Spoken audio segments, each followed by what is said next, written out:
আর লক্ষ্য হচ্ছে কলকাতা সহ পশ্চিমবঙ্গে শরিয়া চালু করা।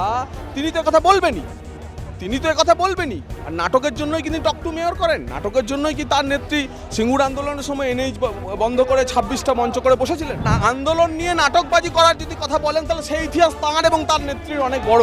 হাইকোর্টের রিপোর্টকে চ্যালেঞ্জ করতে হবে যে হাইকোর্টের ফ্যাক্ট ফাইন্ডিং টিম যে রিপোর্ট দিয়েছে সেই রিপোর্ট ভুল। তাই মমতা বন্দ্যোপাধ্যায় বিষয়গতভাবে সব কিছুকে গুলিয়ে দেওয়ার জন্য, মিথ্যাচার করার জন্য এই কথা বলছেন। 29 তারিখ প্রধানমন্ত্রীর যে সভা, সেই সভায় 5 লক্ষ মানুষ সেখানে হাজির হবেন এবং বুঝতে পারবেন উত্তরবঙ্গ আছে উত্তরবঙ্গেই, উত্তরবঙ্গের মনে মননে নিঃশ্বাসে প্রশ্বাসে শুধুমাত্র বিজেপি। ফিরহাদ হাকিম বলছেন যাদের মুখ দেখানো হয়েছে তারা বিকাশ ভবনের সামনে থেকে উঠে গেছে, যাদের এখনো পর্যন্ত টিভির পর্দায় মুখ দেখানো হয়নি তারাই বসে রয়েছে, তাদের জন্যই কি মিছিল?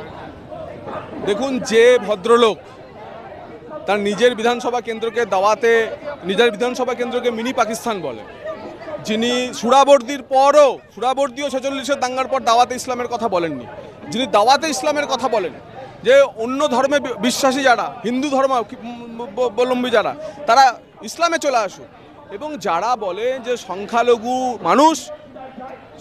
সংখ্যাগুরু মানুষ তারা কনভার্ট হয়ে পরিণত হচ্ছে যে মুসলমান ধর্মে, এবং তারা এইভাবে শরিয়া চালু করবে। তো যার লক্ষ্য হচ্ছে কলকাতা সহ পশ্চিমবঙ্গে শরিয়া চালু করা, তিনি তো কথা বলবেনই।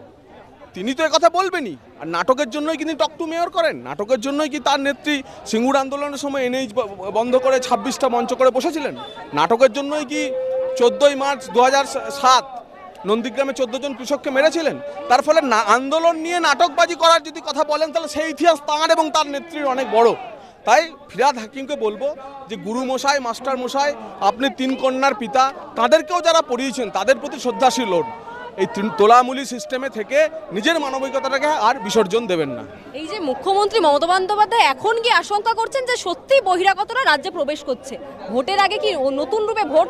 দেখুন, মুর্শিদাবাদ দাঙ্গা নিয়ে হাইকোর্টের নিযুক্ত কমিটি, তো বিজেপির কমিটি না, বিজেপির ফ্যাক্ট ফাইন্ডিং টিমও না, হাইকোর্টের নিযুক্ত কমিটি গ্রাউন্ড রিপোর্ট যা দিয়েছে তাতে একজনও বাংলাদেশির কথা আসেনি।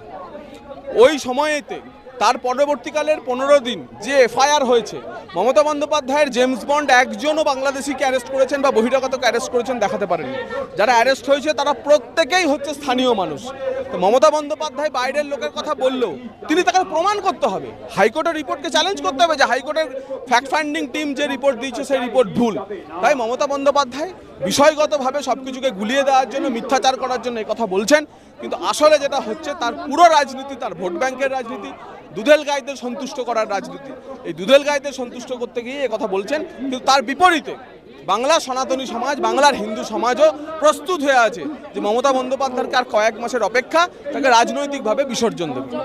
দেখা যাচ্ছে উত্তরবঙ্গে জন বার্লা যে বিজেপির দীর্ঘদিনের কর্মী ছিলেন, তিনি দল পরিবর্তন করেছেন, তৃণমূল শিবিরে যোগদান করেছে। কোথাও কি উত্তরবঙ্গে ভাঙন ধরতে শুরু করেছে বিজেপি? ভারতীয় জনতা পার্টি প্রতিটি কার্যকর্তা পদ্মফুল নরেন্দ্র মোদী আর আমাদের আদর্শবোধকে দিয়ে চলে। এই ভারতীয় জনতা পার্টিতে অনেক এরকম লোক এসেছেন, আবার অনেকে চলেও গেছেন। ভারতীয় জনতা পার্টির কিছু এসে যায়নি তাতে। এবং জন বার্লা আমাদের দলে জয়েন করে, সব দল ঘুরে ভারতীয় জনতা পার্টিতে এসেছিলেন। আমরা তাকে এমপি বানিয়েছি, কেন্দ্রীয় মন্ত্রী বানিয়েছি, দল তারপর সিদ্ধান্ত নিয়েছে। কিন্তু যিনি ক্ষমতার লোভে থাকতে গেলে অনুশাসন মানতে হবে, পার্টি লাইন ফলো করতে হবে। যারা করবেন না তারা এখানে হাঁসফাঁস করবেন, তাতে ভারতীয় জনতা পার্টির কোনো ক্ষতিবৃদ্ধি নেই। এবারও উত্তরবঙ্গে আপনারা দেখবেন 29 তারিখে ওই আলিপুরদুয়ারে ইতিমধ্যেই বিরোধী দলনেতা বানারহাটে একটি তিরঙ্গা যাত্রা করে এসছেন, সেখানে 20,000 মানুষ নেমেছিলেন। ওটি হচ্ছে জন বার্লার এলাকা। এবং 29 তারিখ প্রধানমন্ত্রীর যে সভা, সেই সভায় 5 লক্ষ মানুষ সেখানে হাজির হবেন এবং বুঝতে পারবেন উত্তরবঙ্গ আছে উত্তরবঙ্গেই, উত্তরবঙ্গের মনে মননে নিঃশ্বাসে প্রশ্বাসে শুধুমাত্র বিজেপি। বিধানসভা ভোটের আগে প্রভাব পড়বে কোনো? 54টির মধ্যে অন্তত 50টি সিট আমরা উত্তরবঙ্গে থেকে পাবো। এবার আশাবাদী রয়েছে? আশাবাদী নয়, এটাই বাস্তব। বাংলা হাটের আরো খবর দেখতে নজর রাখুন। বাংলা খবর মানেই বাংলা হাট।